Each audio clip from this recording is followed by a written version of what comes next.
नमः विष्णुपादाय कृष्णपृष्ठाय भूतले श्रीमते भक्तिवेदान्त स्वामी इति नामिने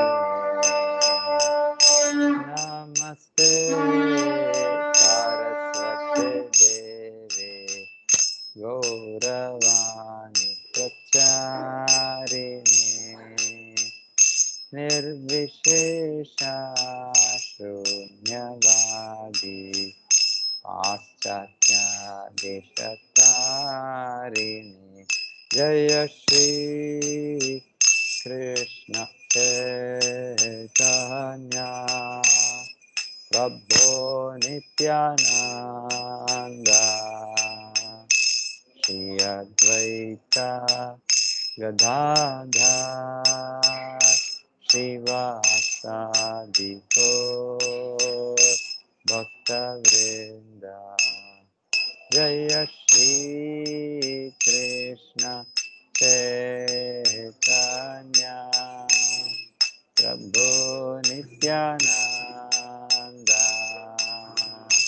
श्री अद्वैता गदाधर श्रीवासादि गौर भक्तवृंद हरे कृष्णा कृष्णा कृष्णा हरे हरे हरे रामा राम राम हरे हरे हरे कृष्णा कृष्णा कृष्णा हरे हरे हरे रामा राम राम हरे हरे हरे कृष्णा कृष्णा कृष्णा हरे हरे हरे रामा राम राम हरे हरे हरे कृष्णा कृष्णा कृष्णा हरे हरे हरे रामा राम राम हरे हरे हरे कृष्णा कृष्णा कृष्णा हरे हरे हरे रामा राम राम हरे हरे हरे कृष्णा कृष्णा कृष्णा हरे हरे हरे राम राम राम हरे हरे हरे कृष्णा कृष्णा कृष्णा हरे हरे हरे राम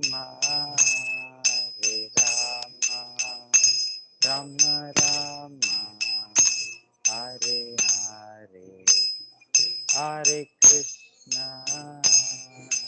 कृष्णा कृष्णा कृष्णा हरे हरे हरे राम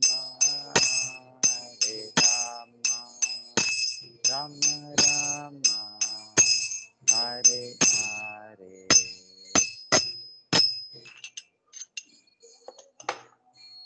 హరే కృష్ణ అందరు భక్తులకి ఈరోజు గీతా కార్యక్రమం స్వాగతం.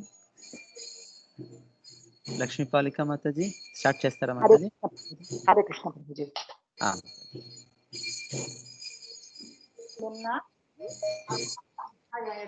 దైవాసుర సంపద్ విభాగ యోగం గురించి తెలుసుకున్నాం. ఈరోజు సప్తదశోధ్యాయం శ్రద్ధాత్రయ విభాగం గురించి తెలుసుకుందాం. ఏ శాస్త్ర విధిముచ్యుజ్య యజంతే శ్రద్ధయాన్వితాః తేషాం నిష్ఠాతు కా కృష్ణ సత్వమాహో రజస్తమః. అర్జునుడు చెబుతున్నారు, ఓ కృష్ణ, శాస్త్ర నియమాలను పాటించక తమ మానసిక కల్పనలను అనుసరించి పూజలను వనర్చిన వారి యొక్క స్థితి ఎట్టిది? వారు సత్వగుణుల, రజోగుణుల లేక తమోగుణుల అని అడుగుతున్నారు. ఏదైనా ఒక ప్రత్యేక పూజా విధానం శ్రద్ధను కూడి నియుక్తుడైన వాడు క్రమంగా జ్ఞాన స్థాయికి ఉద్ధరించబడి పూర్ణ శాంతిని, శ్రేయస్సుని పొందగలడని భగవద్గీతలోని 4వ అధ్యాయంలోని 39వ శ్లోకమైనటువంటి శ్రద్ధావాన్ లభతే జ్ఞానం తత్పర సంయతేంద్రియ జ్ఞానం లబ్ధ్వా పరాం శాంతిం అచిరేణాది గచ్చతి అనే శ్లోకంలోని చెప్పబడుతున్నారు. ఆ తర్వాత ఈ షోడశోధ్యాయంలో నిన్న జరిగినటువంటి షోడశోధ్యాయంలోని శాస్త్ర నియమాలను అనుసరించని వాడును అసురుడనియు, శాస్త్ర నియమాలను శ్రద్ధతో పాటించేవాడు దైవ స్వభావం కలవాడని నిన్న చెప్పారు. అట్టి అడ మనుజుడు శాస్త్రమునందు తెలిపినటువంటి నియమాలను శ్రద్ధతో అనుసరించినచో అతని యొక్క స్థితి ఏమవుతుందని అర్జునుడు అడుగుతున్నారు. అప్పుడు ఎవరో ఒక మానవుని భగవానుడిగా భావించి అతన్ని శ్రద్ధ నిలిపేవాళ్ళు సత్వగుణంలో పూజించేవాళ్ళ, లేక రజోగుణంలో పూజించేవాళ్ళ, లేక తమోగుణంలో పూజించేవాళ్ళ? అట్టి వారు జీవన పూర్ణత్వాన్ని స్థితిని పొందగలరా? నిజమైనటువంటి జ్ఞానమునందు స్థితిని కలిగి తమను తాము అత్యున్నత పూర్ణ స్థితికి ఉద్ధరించుకుంటా వారికి సాధ్యం అవుతుందా?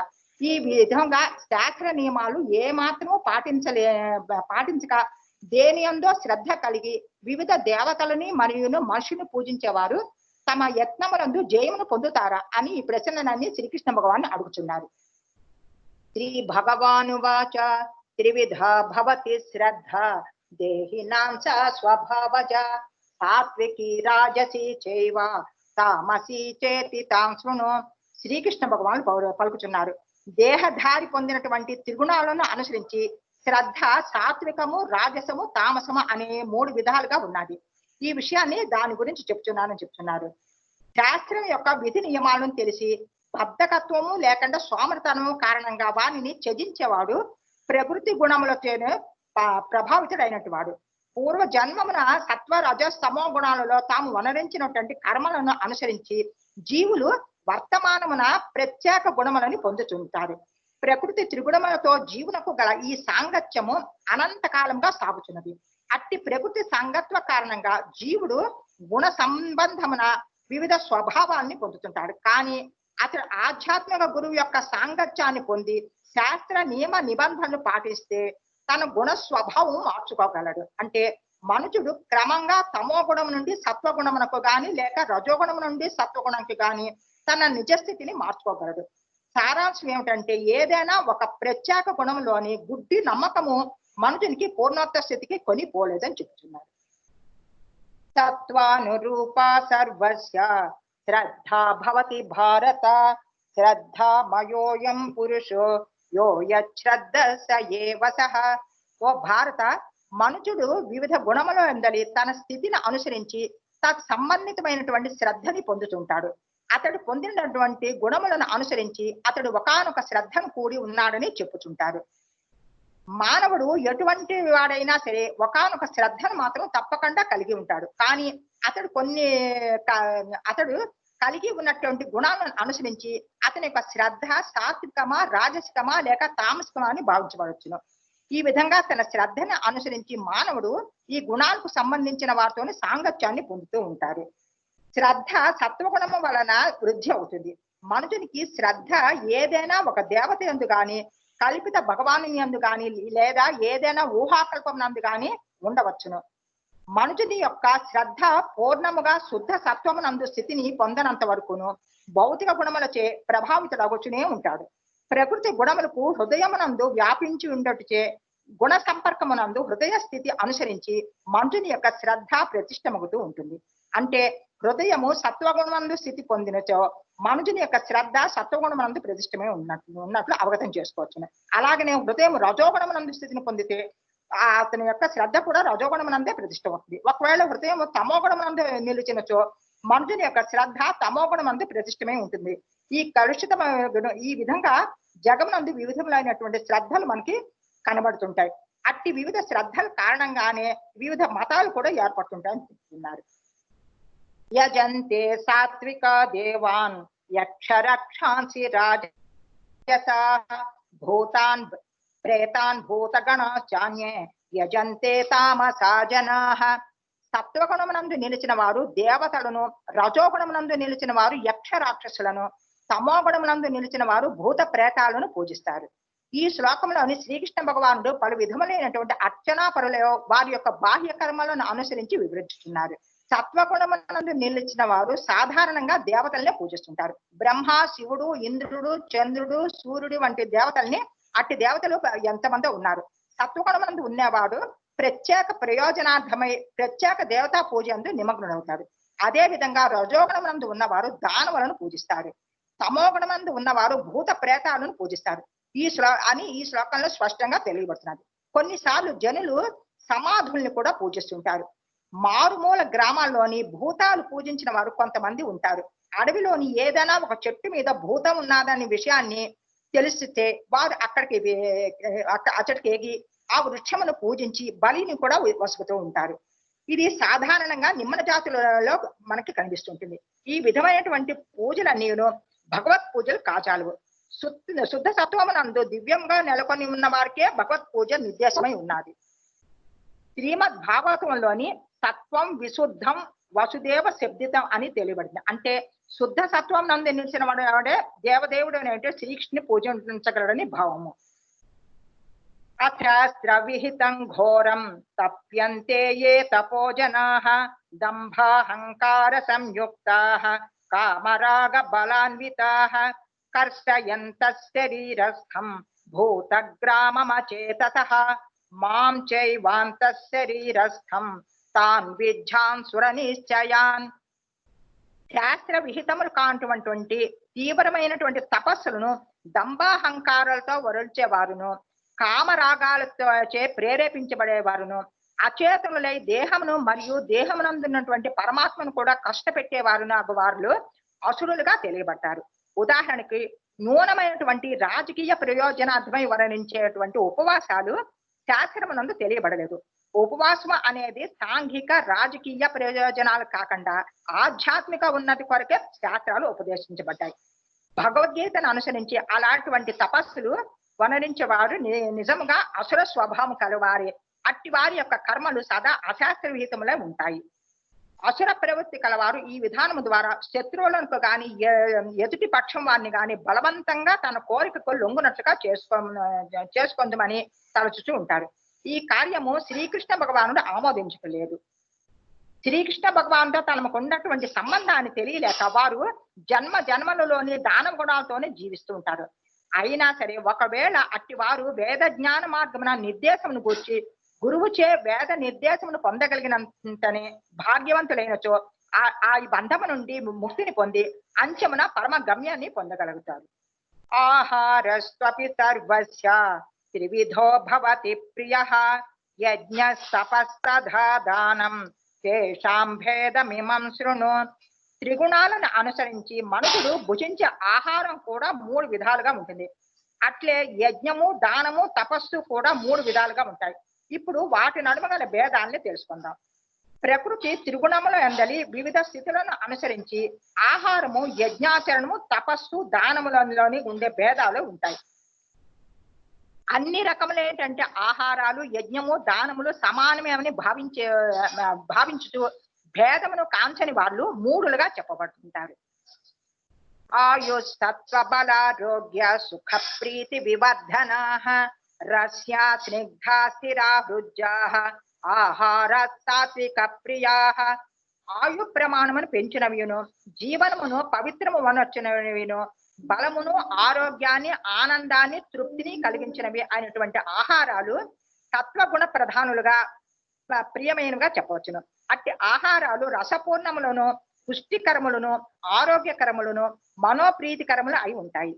కట్వామ్లవణాత్యుష్ణ తీష్ణ రూక్ష విదాహిన ఆహార రాజస శ్రేష్ఠాః దుఃఖ శోకామయప్రదాః. మిక్కిలి చేదైనది, మిక్కిలి పులుపైనవి, ఉప్పుగా ఉన్నట్టువి, అతి వేడివి, అతి కారమైనవి, ఎండినట్టువి, మంటను కలిగించేటువంటి ఆహారాలు రజోగుణములో ఉన్నట్టువి వారికి ప్రియమైనటివి. అట్టి ఆహారం దుఃఖాన్ని, క్లేశములను, రోగములను కలిగించుకుంటున్నాం. యాతయామంగతరసం పూర్తి పర్యుషితంచయతు ఉచ్ఛిష్టమపి చామేజ్యం భోజనం తామస ప్రియం. భుజించడానికి 3 గంటల ముందు తయారు చేయబడినటువంటి రుచి రహితమైనటువంటి, చెడిపోయినటువంటి, కుళ్ళినటువంటి, ఎంగిలి మరియు నిషిద్ధ పదార్థాలను అయినటువంటి ఆహారాలు తమోగుణములు కలిగిన వారికి ప్రియమైనటువంటి.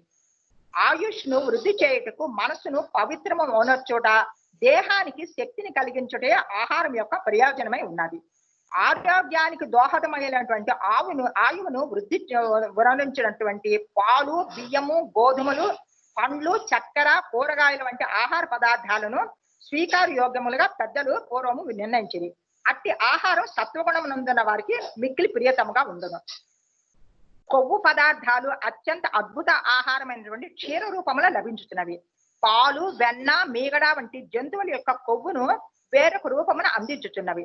అవి అమాయక జంతువులను వధించుట అవసరము నివారించుతున్నది. కానీ నిర్లక్ష్యమునే జంతువులను వధించుట అనేది కార్యమును నిరాటంకంగా సాగుతున్నది. అతి చేదు, అతి లవణము పూర్ణము, అతి వేడి లేక అతి కారము కలిగినటువంటి రజోగుణ ఆహారమును ఉదరమునకు జీర్ణరసము తగ్గించి రోగానికి కారణమవుతుంది. సత్వగుణములు దానిని ఉండి విముఖులై ఉంటారు. తొలుత భగవానుకు అర్పించబడినదైనచో లేదా మహాత్ములైనటువంటి ముఖ్యమైన ఆధ్యాత్మ గురువులు స్వీకరించినచో ఉచ్చిష్టముకు దానిని కూడా భుజించవచ్చును. లేని ఎడల ఉచ్చిష్టము తమోగుణము పూర్ణమైగా భావించవచ్చును. అట్టిది నిజముగా రోగమునే కలిగించుకుంటుంది అని శ్రీకృష్ణ భగవానుకు తొలుత అర్పించిన ఆహారమే అత్యంతమైన శ్రేష్టమైనది. కూరలు, ధాన్యము, క్షీరము మొదలైన పదార్థాలతో తయారు చేయబడిన ఆహారము తాను స్వీకరించునని శ్రీకృష్ణ భగవానుడు భగవద్గీతలో పలికే ఉన్నారు. పత్రం పుష్పం ఫలంతోయం యోమే భక్త్యా ప్రయచ్చతి తదహం భక్త్యుపహృతం అస్నామి ప్రేతాత్మన అని చెప్పున్నారు. ఇట్టి కార్యాలు అత్యంత ముఖ్యమైనది. కృష్ణునకు అర్పించబడిన ఆహారం ఎంత కాల వ్యవధి అయినా స్వీకరింప యోగ్యమే కాగలదు. అది దివ్యమే ఉండుటే అందులకు కారణము. కనుక సర్వులను ఆహారము పాప రోగ నిరోధకంగా ఆహార యోగ్యంగా రుచికరంగా వనర్చుటకు మనుషుడు దాన్ని శ్రీకృష్ణుకు అర్పించవలసి ఉన్నది. అఫలాకాంక్షిభిర్యజ్ఞో విధి దృష్టోయ ఇజ్యతే యష్టవ్యమేవేతి మనః సమాధాయ సాత్వికః.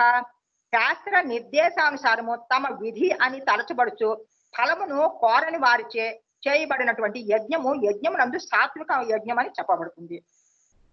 ఏదైనా ఒక ప్రయోజనం మనసునందు ఉంచుకొని యజ్ఞమును నిర్వహించుట సర్వసాధారణ విషయం. కానీ యజ్ఞమును ఎటువంటి కోరికలు లేకుండా చేయవలనని ఇక్కడ చెప్తున్నారు. భౌతిక ప్రయోజనార్థమై పూజలను వనరించుట శాస్త్రమునందు ఆదేశించబడదు. అనగా కేవలము భగవానునకు వందనమును వరించుట నిమిత్తమే మందిరానికి వెళ్ళవలను. అది మనుషుని యొక్క సత్వగుణ ప్రధానునిగా చేయగలదు. కనుక శాస్త్ర విధులను ఆమోదించుట మరియు దేవదేవుడైనటువంటి శ్రీకృష్ణునికి వందనమును వరసించుట అనే కార్యములు ప్రతి నాగరిక మనుషునికి ధర్మమై ఉన్నది. అభిసంధాయతు ఫలం దంభార్థమపి చైవయతు ఇజ్జతే భరత శ్రేష్ఠ తం యజ్ఞం విద్ధి రాజసం. ఓ భరత శ్రేష్ఠ, ఏదైనా ఒక భౌతిక లాభం కొరకు లేదా ఆడంబరం కొరకు నిర్వహించేటువంటి యజ్ఞము రజోగుణ ప్రధానమైనదని ఎరుగుము. కొన్నిసార్లు యజ్ఞాలు మరియు ఆచార కర్మలు ఉన్నత లోక ప్రాప్తి కొరకు లేదా ఈ జగములోనే ఏదైనా భౌతిక లాభము కొరకు వర్ణించబడుతుండను. అట్టి యజ్ఞములను లేదా ఆచార కర్మలు రజోగుణ ప్రధానములుగా భావించవచ్చును. విధిహీనమసృష్టాన్నం మంత్రహీనమ దక్షిణం శ్రద్ధా విరహితం యజ్ఞం తామసం పరిచక్షతే. శాస్త్ర నిర్దేశముల ఎడ గౌరవం లేకుండా ప్రసాద వితరణం కానీ, వేద మంత్రోచ్చారణం కానీ, బ్రాహ్మణ దక్షిణలు కానీ లేకుండా శ్రద్ధారహితంగా వనర్చబడే ఏ యజ్ఞమైనా సరే తామస గుణములకు ప్రధానమైనదిగా భావించబడుచును. తామసగుణ ప్రధానమైన శ్రద్ధ వాస్తవానికి శ్రద్ధరాహిత్యమే అనబడుతుంది. కొందరు ఏదైనా ఒక దేవతను ధనలాభం కొరకై పూజించి తదుపరి ఆ ధనాన్ని శాస్త్ర నిర్దేశములు లెక్క చేయకుండా వినోదములకు ఖర్చు చేస్తారు. అటువంటి ధర్మ కార్య ప్రదర్శనలను నిజమైనవిగా గుర్తించబడవు. అవన్నీను తమోగుణమునందు కూడినట్టు అని చెప్పవచ్చును. దేవద్విజ గురు ప్రాజ్ఞ పూజనం శౌచ మార్జవం బ్రహ్మచర్యమహింసా చ శారీరం తప ఉచ్యతే.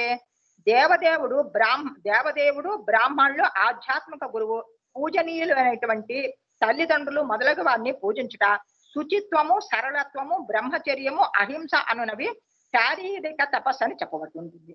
శ్రీకృష్ణ భగవానుడు ఇక్కడ వివిధ తపస్సులను నిష్టలను వివరించుతున్నారు. దేహ సంబంధమైనటువంటి తపోనిష్టలు వివరించుతున్నారు. ప్రతి ఒక్కరును దేవదేవునకు లేదా దేవతలకు పూర్ణులను యోగ్యులు అయినటువంటి బ్రాహ్మణులకును గురువునకు తల్లిదండ్రుల వంటి పెద్దలకు వేద జ్ఞాన పారంగతుడమైనటువంటి వారికి గౌరవమును వసవలను. వీరందరూ నిజముగా సరి అయిన గౌరవము పొందవలసిన వారు. అవివాహిక సంబంధమును కలిగి ఉండరాదు. ఇదియే బ్రహ్మచర్యము అనబడును. ఇవే దేహం యొక్క పరమైనటువంటి తపోనిష్టలు. అనుద్వేగకరం వాక్యం సత్యం ప్రియహితం చయతు స్వాధ్యాయాభ్యసనం చైవ వాంగ్మయం తప ఉచ్యతే. సత్యమును ప్రియమును హితకరము అనుద్వేగకరము అంటే ఉద్వేగము కలిగించినవి అయినటువంటి వచనములు పలుకుట మరియు నిత్యము వేద పారాయణము చేయట అన్నవి వాక్కునకు సంబంధించినటువంటి తపస్సు అనబడుతుంది. ఇతరుల మనసును కలతపడు రీతిలో మనుషుడు ఎన్నడూను భాషించరాదు. సత్సంగము కేవలము శాస్త్రములతో సమర్థించబడిన దానినే పలుకవలను. ఆ సమయమున తాను ప్రవచించి విషయాలను సమర్థించుటకు శాస్త్ర ప్రమాణాన్ని నిదర్శనంగా చూపవలను. దాంతో పాటు ఆ ప్రవచనము కూడా శ్రవణానందదాయకంగా ఉండవలను. అక్కడ అట్టి చర్చలు ద్వారా మనుషుడు దివ్య లాభాన్ని పొంది మానవ సంఘమును ఉద్ధరించగలడు. వేద వాంగ్మయము అనంతముగా ఉన్నది. మనుషుడు దానిని అధ్యయనము కావించవలను. ఇది వాచిక తపస్సు అని చెప్పబడుతున్నది.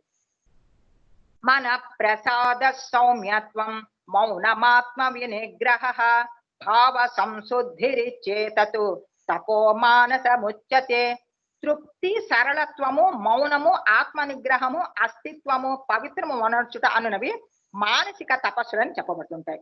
మనస్సును తపో సంపన్నము చేయుటగా అనగా దానిని ఇంద్రియ భోగము నుండి దూరం చేయుట. మనస్సుని ఇంద్రియ భోగ ఆలోచనల నుండి దూరం చేయుట ద్వారానే మానసిక సంతృప్తి లభించగలదు. ఇంద్రియ భోగాన్ని గురించి మనం ఎంతగా ఆలోచిస్తామో అంత మనసు అసంతృప్తికి గురి అవుతుంటుంది. మనస్సు సర్వదా వంచన స్వభావ పరిస్థితుల ఇతరుల శ్రేయస్సును తలపవలను. మనో నిగ్రహం అంటే మనస్సుని ఇంద్రియ భోగానుభవం నుండి దూరం చేయటం భావం. అంతేకాక మనుషుడు తన వ్యవహారములందు రుజుత్వమును కలిగి ఉండి తద్వారా తన అస్తిత్వాన్ని పవిత్రమనర్చుకోవాలను. ఈ లక్షణాలను కలిగిన మానసిక తపస్సు అని చెప్పబడుతుంది. శ్రద్ధయా పరయా తప్తం తపస్తత్రివిధం నరైః అఫలాకాంక్షిభిర్యుక్తైః సాత్వికం పరిచక్షతే. దివ్యమైనటువంటి శ్రద్ధతో కేవలం భగవానుని నిమిత్తమే భౌతిక వాంఛ రహితమైనటువంటి వారిచే వనర్చబడు ఈ త్రివిధ తపస్సులు సాత్విక తపస్సులు అని చెప్పబడ్డాయి. సత్కారమాన పూజార్థం తపోదంభేన చైవయతు క్రియతే తదిహ ప్రోక్తం రాజసం చలమధ్రువం. గౌరవము సన్మానము పూజలు అందుకొనుటకు గర్వము చే వనర్చబడే తపస్సు రజోగుణ ప్రధానమైనదిగా చెప్పబడుతుంది. అది స్థిరము గాని శాశ్వతం గాని కాజాలదు. జనులను ఆకర్షించుటకు మరియు ఇతరుల నుండి గౌరవాన్ని సన్మానాన్ని పూజలు అందుకొనుటకు కొన్నిసార్లు తపోనిష్టలు ఆచరించబడుతూ ఉంటాయి. రజోగుణమునందు ఉన్నవారు తమ అనుయాయులను తమను పూజించినట్లుగా కాళ్ళు కడిగి దక్షిణను అర్పించినట్టుగా చేస్తుంటారు. తపో ప్రదర్శనల ద్వారా ఏర్పాటు చేయబడి ఉంటే అటువంటి కృత్రిమమైన ఏర్పాట్లు రజోగుణమునందు ఉన్నట్టువే. వాస్తవానికి వాటి ఫలితములు తాత్కాలికములు. అవి కొంతకాలం సాగిన ఎన్నడూను కాజాలవు. మూఢగ్రాహేణాత్మనో యత్ పీడయా క్రియతే తపః పరత్సోత్సాదనార్థం వా తత్తామసముదాహృతం. తనను తాను హింసించుట కొరకే గాని ఇతరులకు హాని లేదా నష్టం గూర్చి నిమిత్తముచే గాని మూఢత్వంతో చేయబడే తపస్సు తమోగుణానికి సంబంధించింది చెప్పవచ్చును. హిరణ్యకశిపుడు వంటి దానవులు మూఢ తపస్సును వనరించిన దృష్టాంతాలు ఎన్నో కలవు. అతడు అతడు అసూయత వలన మరియు దేవతలను పూజించుటకు అట్టి నిష్ఠాపూర్ణుడైనటువంటి తపస్సును ఆచరించాను. ఈ వరమనకై అతడు బ్రహ్మదేవుని ప్రార్థించను. అంచమున దేవదేవునిచే సంహరించబడాను. అసాధ్యమైన వారిని కొరకు వనర్చబడే తపస్సులు నిఖముగా తమోగుణ ప్రధానమై కాగలవు. దీనికి ఉదాహరణ భస్మాసురుడు. భస్మాసురుడు బ్రహ్మను గూర్చి ఈశ్వరుడు గూర్చి తపస్సు చేసి తను వరమును పొంది ఈశ్వరుని సంహరించాలని కోరుకున్నాడు. కానీ తన మటుకు తానే సంహరించుకోవాల్సి వచ్చింది. దాతవ్యమితి యద్దానం దీయతేనుపకారిణే దేశే కాలే చ పాత్రే చ తద్దానం సాత్వికం స్మృతం. ప్రతిఫల వాంఛ లేకుండా సరి అయిన ప్రదేశమున మరియు సరి అయిన సమయమున తగిన వారికి స్వధర్మము అనే భావంతో వనర్చబడినటువంటి దానము సత్వగుణముతో కూడినదిగా భావించవచ్చును.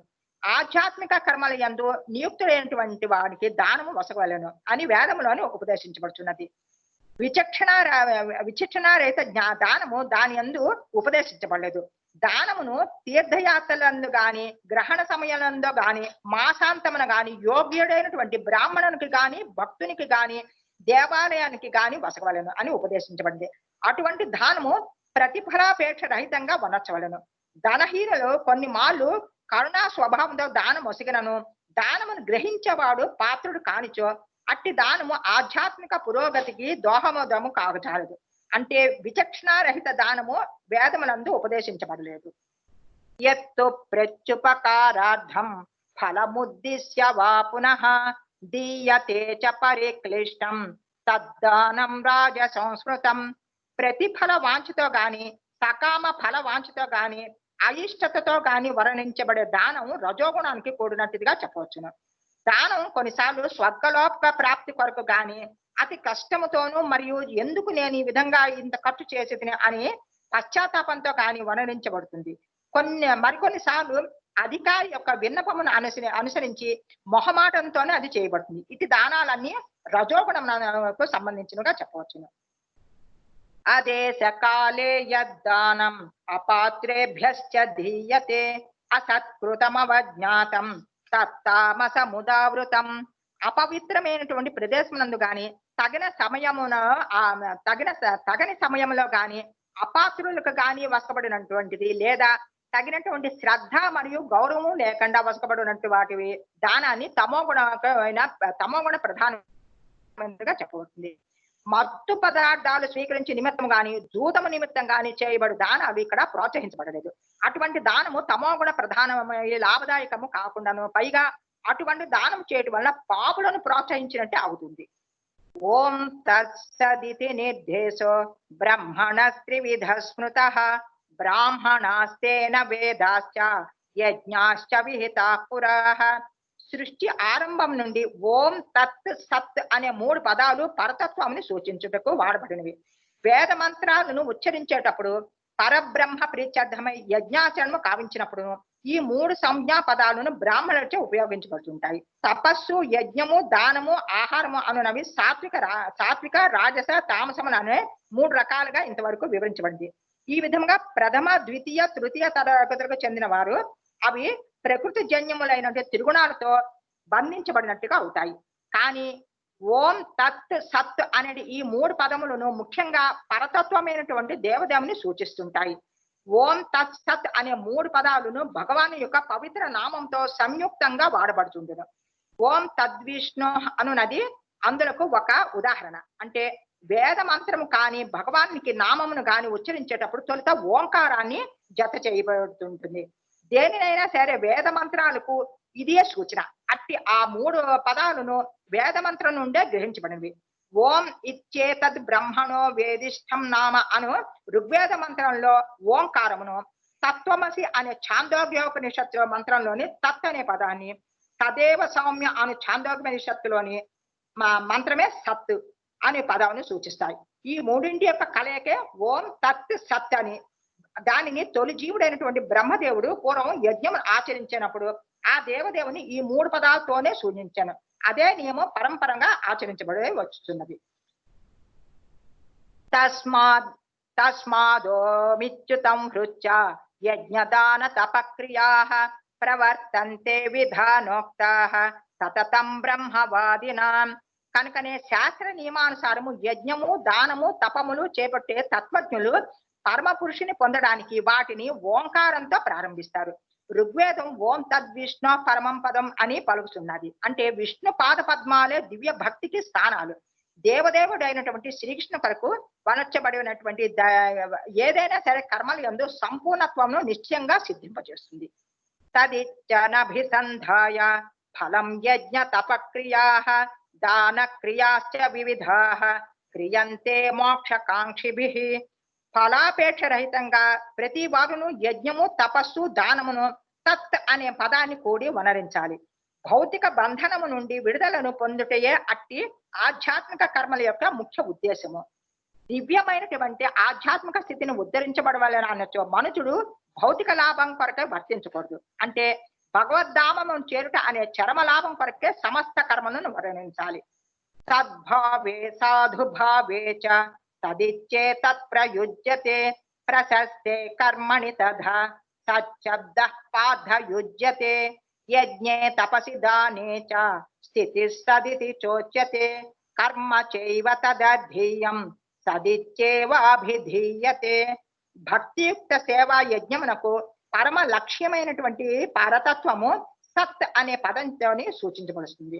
ఓ పృథుకుమార, దివ్యములై ఉండి పరమ పురుషుని ప్రీత్యర్థమై వర్ణించబడే సర్వ యజ్ఞ తపో దాన కర్మాల వలె అట్టి యజ్ఞం కూడా సత్ అని అనబడుతుంది. యజ్ఞకర్త కూడా సత్ అని అనబడుతుంది.